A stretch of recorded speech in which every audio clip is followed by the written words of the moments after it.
हाथी का जितना बड़ा आकार शायद उतना ही बड़ा उसका महत्व भी है इकोसिस्टम में, लेकिन जहां बाघ को काफ़ी तरजीह मिलती है, उसके बारे में सभी बात करते हैं, उसके साथ फोटो खिंचाना पसंद करते हैं, शायद हाथी को उतना महत्व नहीं मिलता।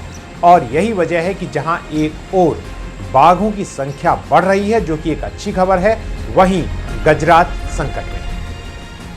नमस्कार, मैं हूं हृदय जोशी। पिछले वीडियो में मैंने आपको बताया था कि किस तरह बाघों की संख्या लगातार बढ़ रही है, जो एक अच्छी खबर है, लेकिन गजराज संकट में है। आज गजराज संकट में है, इससे आगे जाकर हम ये बताने की कोशिश करेंगे इस वीडियो में कि आखिर हाथी का महत्व हमारे इकोसिस्टम में, मानव जीवन के लिए और पूरी प्रकृति पर्यावरण के लिए क्या है और उसका बचे रहना क्यों जरूरी है। हिंदुस्तान में हाथियों की संख्या करीब 27,000 से 30,000 के बीच बताई जाती है, जो कि पिछले 10-15 सालों में कुछ घटी है। अब नए सेंसस के बाद यह पता चलेगा कि हाथियों की संख्या असल में क्या है और क्या उनकी संख्या बढ़ रही है या कम ही हो रही है। हाथी का महत्व बताने से पहले यह जरूरी है कि हाथी के बारे में थोड़ा बहुत जान लिया जाए। नर या मादा हाथी दोनों ही 60 से 70 साल की आयु तक जिंदा रह सकते हैं। जहां मादा नर से कुछ छोटी होती है, वहीं नर भले ही आयु में लगभग उतना ही जिंदा रहता है जितना मादा, लेकिन वजन में थोड़ा भारी होता है।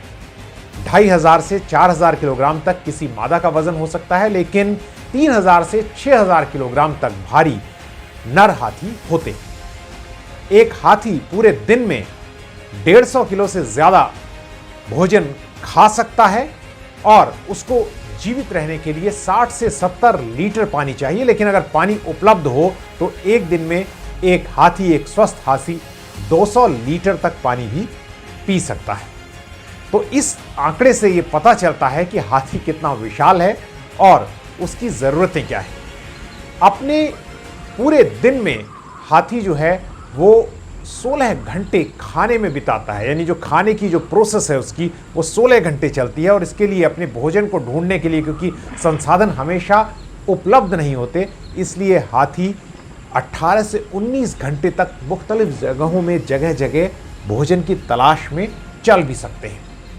अब हाथी का महत्व क्या है, इसे बताने के लिए मैं आपको ज़्यादा इंतज़ार नहीं करूंगा, लेकिन एक अपील जरूर करूंगा कि अगर आपको ये वीडियो अच्छा लग रहा है और आपको मेरे इस YouTube चैनल के बाकी वीडियो अच्छे लगते हैं तो उसे सब्सक्राइब ज़रूर करें, लाइक बटन दबाएं, इस वीडियो को सर्कुलेट करें और साथ ही बेल नोटिफिकेशन के लिए भी जो घंटी जैसी आकृति है, जो एक बेल बनी हुई है, उसे दबा दें ताकि जब कोई नया वीडियो बने तो आपको पता चले।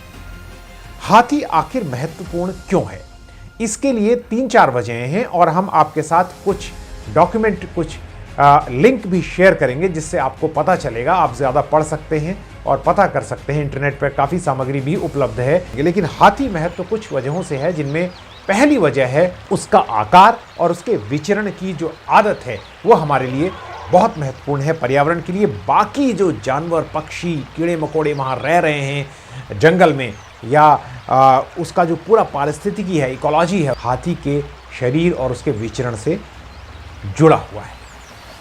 जैसा मैंने बताया कि हाथी बहुत सारा खाता है और काफ़ी विचरण करता है, इसलिए अपने भारी शरीर के साथ वो जंगल में जगह भी बनाता है।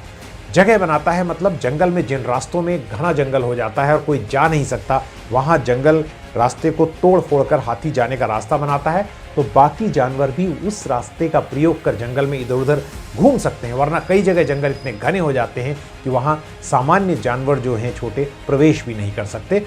इसीलिए हाथी को जंगल का इंजीनियर भी कहा जाता है। तो इस तरह से वो छोटे जानवरों की मदद करता है और एक पूरी फूड चेन को जिंदा रखने में जो उसका सहयोग हासिल होता है। जैसा मैंने आपसे कहा था कि हाथी बहुत ज़्यादा खाता है, तो उसका जो डंग है, गोबर है, वो भी बहुत ज़्यादा है और वो काफ़ी रिच होता है तत्वों के हिसाब से, और इसलिए वो जंगल में बाकी वनस्पतियों के उगने के लिए काफ़ी महत्वपूर्ण है और खेती के लिए भी इस्तेमाल किया जाता है। तो हाथी एक दिन में करीब 100 किलोग्राम डंग, गोबर जो है अपने शरीर से उत्सर्जित करता है, निकालता है, और इस वजह से हम स्पष्ट रूप से ये पाते हैं कि उसका महत्व क्या है। कई ऐसी ऑर्गेनिज्म, कई ऐसी वनस्पतियां छोटी जो हैं वो जो पैदा नहीं हो सकती अगर वो हाथी के जो इंटेस्टाइनल सिस्टम जो है उसकी आंतों से होकर अगर गुजरे ना और बाहर ना निकले। तो हाथी का दूसरा बड़ा महत्व इस लिहाज से है कि वो पोषण के लिए बहुत ज़रूरी है और भोजन उपलब्ध कराता है। और तीसरा महत्व ये ज़रूरी है कि हाथी जब जंगल में चलता है और कहीं बहुत गर्मी का माहौल है, बहुत गर्म है वातावरण, तो उस वक्त हाथी जहाँ पानी उपलब्ध नहीं होता वहाँ अपने जो बड़े नुकीले दांत हैं विशालकाय, उनका इस्तेमाल करके कई जगह पानी भी खोदकर निकालता है, जिससे दूसरे जानवरों को भी राहत मिलती है। इसके अलावा जब वो विचरण करता है रास्तों में, क्योंकि हाथी जो है एक बड़े वेरिड हैबिटेट में रहने की क्षमता उसके भीतर है। वो सवाना में रह सकता है, घने जंगलों में रह सकता है, वो दलदली और जो वेटलैंड्स हैं उन इलाकों में भी रह सकता है। इसलिए जब वो जंगलों में चलता है, उसके भारी पैरों से जो गड्ढे बनते हैं उनमें जब बरसात में पानी जमा होता है तो बहुत सारे, जैसा मैंने कहा, ऐसे ऑर्गेनिज्म हैं जो वहाँ पनपते हैं और जंगल को जिंदा रखने में सहयोग करते हैं।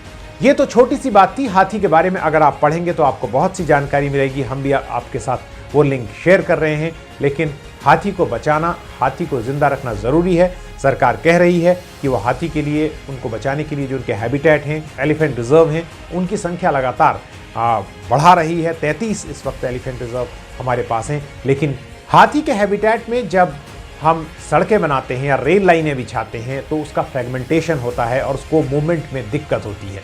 ये एक बहुत बड़ी दिक्कत है। आपने देखा होगा कि सड़कों से, रेल लाइनों में कटकर, घायल होकर हाथी मारे जाते हैं। हाथी इंसानी बस्तियों के पास रहते हैं, उनसे उनका टकराव होता है। जाहिर तौर पर जब लोग हाथियों द्वारा मारे जाते हैं तो लोग भी हाथियों को मार डालते हैं अपने अस्तित्व को बचाने के लिए।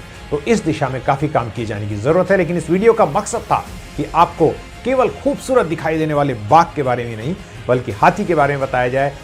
हाथी के बारे में बताने के बाद हम एक वीडियो आगे और करेंगे और आपको दूसरे जानवरों के बारे में भी आगे कभी बताएंगे कि उनका इकोसिस्टम में क्या महत्व है।